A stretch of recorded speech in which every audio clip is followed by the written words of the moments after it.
Bonjour à toutes et à tous, bienvenue au Deep Tech Tour Toulouse. Nous sommes le vendredi 22 avril.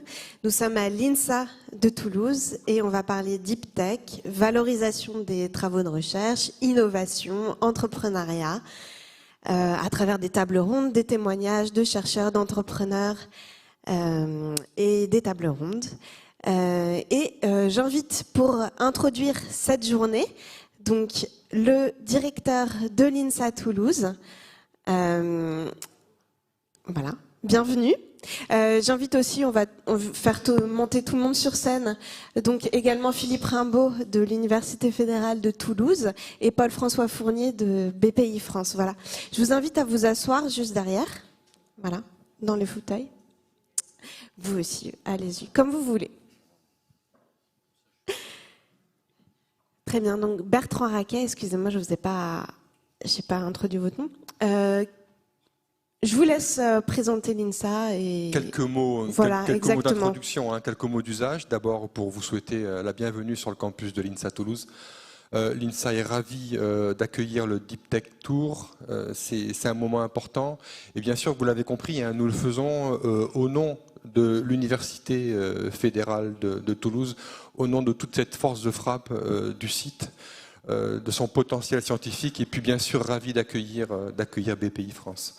Alors c'est pour nous aussi l'occasion de vous dire juste deux mots sur l'INSA, le campus qui vous accueille, 22 hectares, l'ensemble des services à l'étudiant, à peu près 3300 étudiants sur le campus, élèves ingénieurs et doctorants. Nous sommes en co-tutelle d'une douzaine de laboratoires, unités de recherche, unités de services, de transfert technologique. Et puis, c'est en gros 8 spécialités ingénieurs, avec cette appétence, bien sûr, depuis l'arrivée de Pépite, ça on pourra en reparler, de faire en sorte que nos élèves ingénieurs soient à différents niveaux, avec un dispositif finalement à étage, tous sensibilisés à la démarche d'entrepreneuriat. Et puis bien sûr, l'idée c'est d'aller aussi bien plus loin. L'INSA Toulouse, c'est aussi au sein du groupe INSA. Alors au sein du groupe INSA, c'est là où on développe le modèle INSA, école d'ingénieur post-bac en 5 ans, très fortement couplé à la recherche. Très inspiré aussi des problématiques de l'entreprise.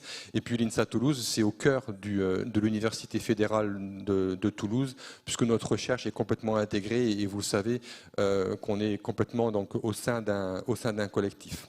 L'INSA Toulouse, c'est aussi au cœur d'une alliance européenne, ECIU University. Alors si je vous en parle, c'est parce qu'au sein de cette alliance, qui regroupe des universités européennes, on va dire de taille moyenne, qui ont toute la volonté d'apporter de l'innovation dans les territoires, avec comme fil conducteur tout ce qu'on peut faire autour de l'entrepreneuriat, de l'innovation. Et on est aussi au sein d'un projet européen, un EIT Bouguillou. Alors, si nous sommes là aujourd'hui, c'est bien sûr ce qui nous motive, c'est le sujet de l'innovation, de l'entrepreneuriat. On voit déjà tout ce qui se fait en termes d'innovation d'usage, on le vit au quotidien en proximité avec nos élèves ingénieurs. Maintenant, je pense que notre défi, c'est comment mettre tout ce qu'on sait faire, le mettre davantage encore une fois en synergie, faire en sorte que ces innovations d'usage soient mieux connectées à l'ingénierie de nos laboratoires. Et là, il y a vraiment un pontage qui est essentiel, avec un acteur, selon moi, de terrain, d'interface avec la recherche publique. C'est vraiment les SAT, et en particulier la SAT de Toulouse, qui fait un gros travail pour aller booster l'innovation et la création d'entreprises. J'ai vu aussi l'objectif national, en gros, de 500 startups deep tech, donc au niveau national. On a l'habitude de dire, alors c'est contestable, Monsieur le Président, vous allez pouvoir en parler, mais bon, le site de Toulouse, en gros 10% de la puissance nationale scientifique. Est-ce à dire, cher Patrick Cazeneuve, que l'objectif de la SAT sera en gros une 50aine de start-up deep tech sur le site de Toulouse? Voilà un challenge pour les quelques années à venir. Donc merci infiniment, et puis très bonne session de travail.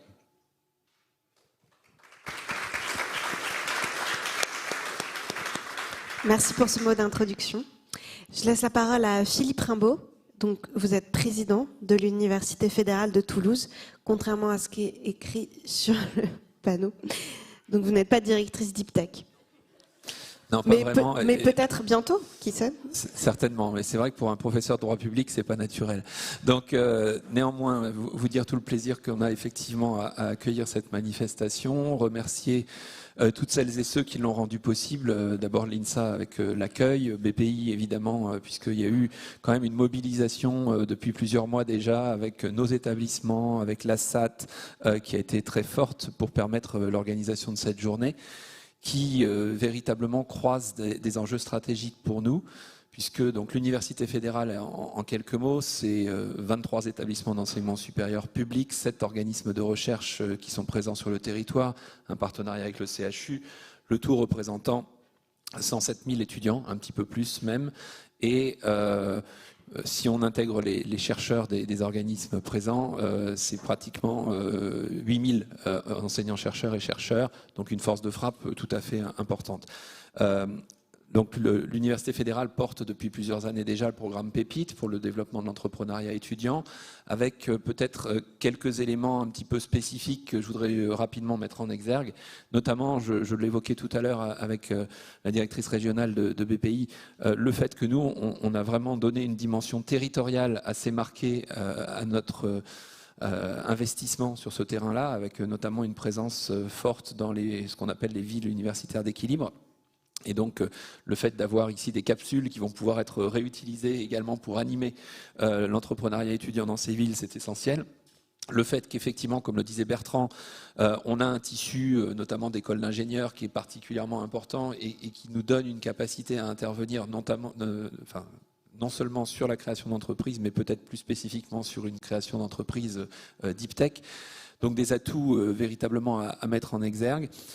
Le fait également qu'au-delà de l'Alliance européenne de l'INSA, l'UFT porte pour d'autres établissements du site une autre alliance européenne sur la dimension des métiers de l'espace, donc qui là aussi peut évidemment avoir des implications, et c'est avec un work package sur l'entrepreneuriat étudiant qui est coordonné par nos partenaires de l'Université du Luxembourg qui sont particulièrement dynamiques sur cette question-là. Donc là j'espère aussi que ça apportera de l'eau au moulin. Un investissement aussi à travers les questions du doctorat, puisque notamment l'école des docteurs de Toulouse, qui fédère les 15 écoles doctorales, est très investie sur l'entrepreneuriat pour les docteurs, avec plusieurs événements récurrents, notamment à l'échelle de l'Occitanie, en partenariat avec l'Université de Montpellier notamment. Donc voilà, tout ça s'inscrit véritablement dans une dynamique qui est ancrée depuis plusieurs années, à laquelle participe et participera de plus en plus, puisque c'est une nouvelle orientation stratégique pour la SAT, la création d'entreprises, avec vraiment la volonté de mettre le paquet là-dessus. Une dernière mention, c'est celle d'Anity, puisqu'on est porteur d'un institut d'intelligence artificielle qui lui aussi a l'objectif de permettre la réalisation de start-up dans ce domaine-là. Donc j'adhère non seulement à l'objectif de Bertrand, c'est-à-dire on pèse 10%, on doit avoir au moins 10%, mais l'excellence toulousaine voudrait même qu'on pèse plus que notre poids. Donc voilà, j'en rajoute une petite couche pour Patrick et ses équipes, mais, et l'ensemble évidemment de nos établissements. Mais vraiment un grand merci à vous, parce que je pense que mettre en exergue les réussites qui existent déjà sur le territoire, c'est fondamental pour pouvoir participer à l'objectif national qu'on partage pleinement.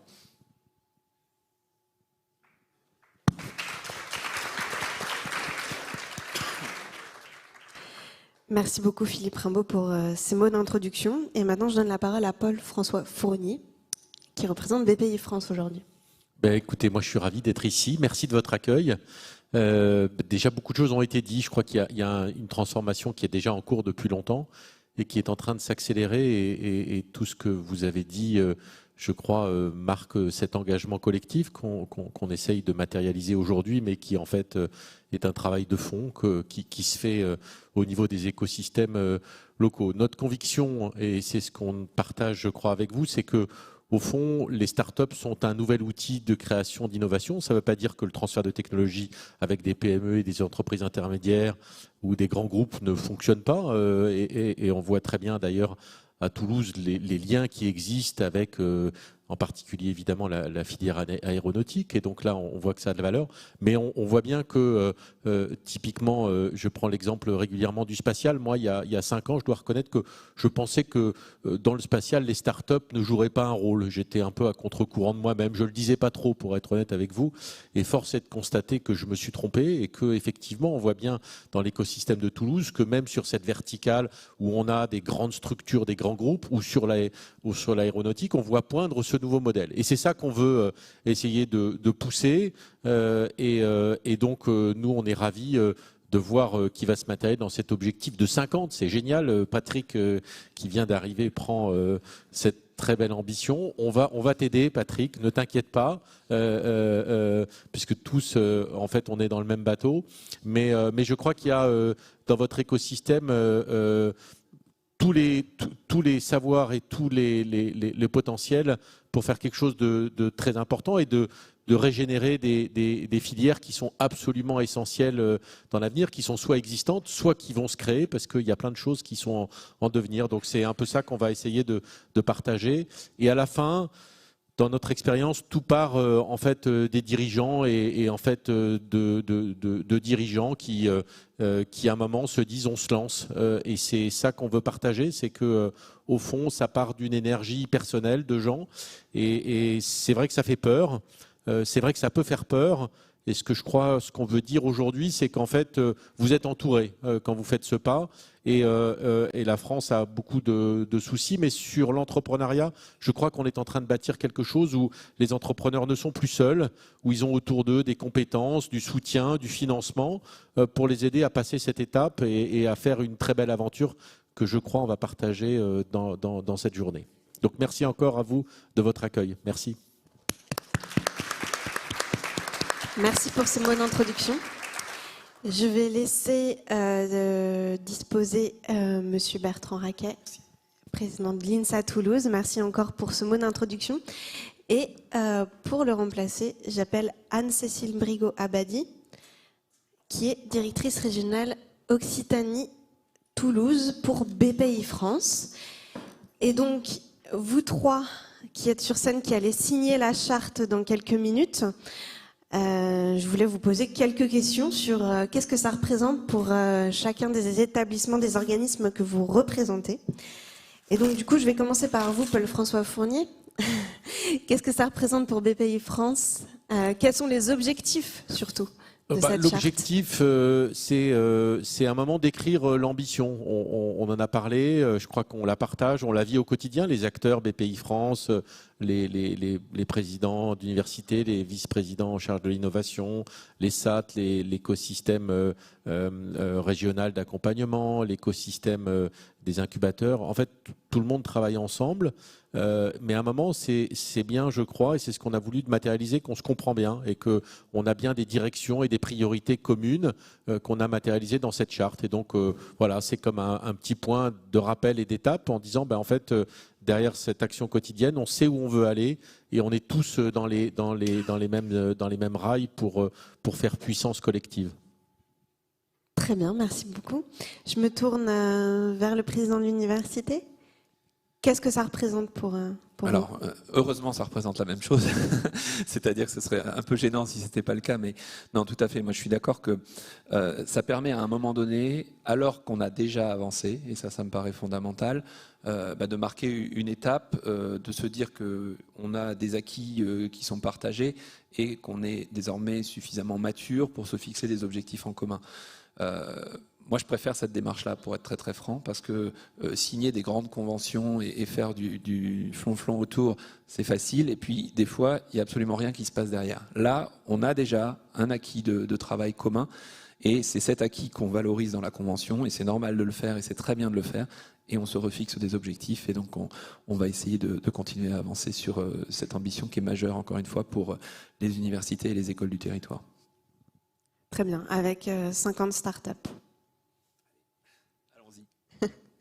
Très bien, merci. Je me tourne vers vous, Anne-Cécile Brigot-Abadi.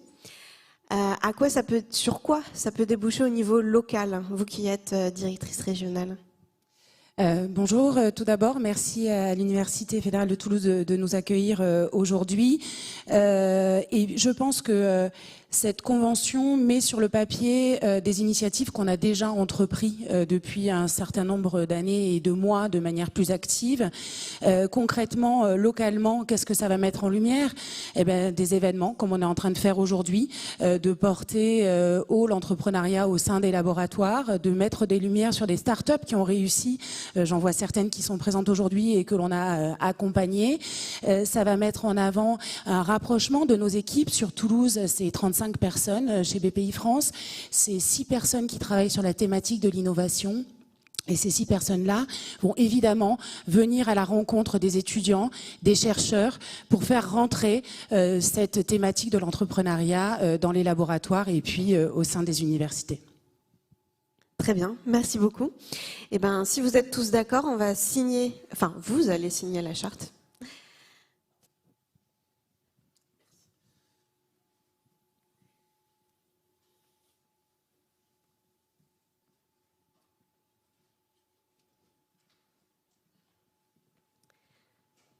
Alors, pendant que la charte est signée, moi je vais rappeler les piliers de cette charte.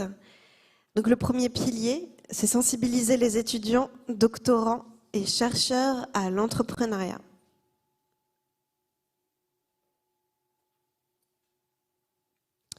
Le pilier numéro 2, donner de la visibilité aux acteurs de l'écosystème, aux projets et startups deep tech.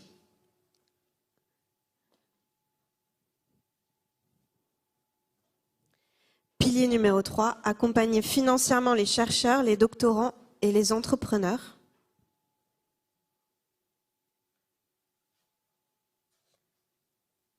Pilier numéro 4,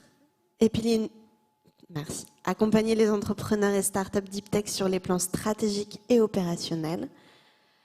Et enfin, le pilier numéro 5, renforcer la dynamique collective de partage et de construction au sein de l'écosystème deep tech. Vous avez pris la photo ? Est-ce que c'est bon pour la photo? Très bien. Eh bien, si vous avez signé et que c'est bon pour la photo, je vous laisse redescendre, je vous laisse disposer.